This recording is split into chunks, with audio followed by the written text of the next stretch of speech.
At first, this green nickel nitrate solution looks completely clear and stable. Nothing unusual seems to be happening. But the moment sodium carbonate is added, the chemistry changes instantly.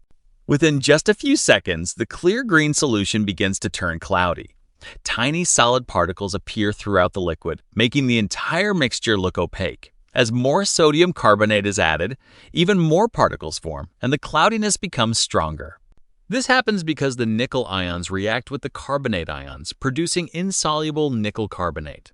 Since this compound cannot remain dissolved in water, it separates from the solution as a fine green precipitate. At this point, it looks like the reaction is complete, but this is only the first stage.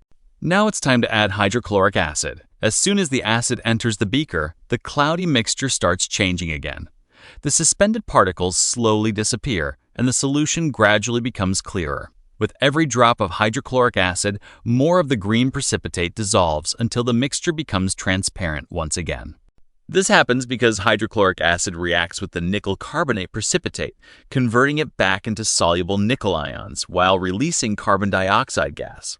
The solid that made the solution cloudy is no longer able to exist, so it dissolves back into the liquid. This experiment is a perfect demonstration of how a chemical reaction can be completely reversed by changing the conditions inside the solution. Chemistry isn't just about creating something new. Sometimes it's about making it disappear just as beautifully. Subscribe to Shock Lab for more amazing chemistry experiments.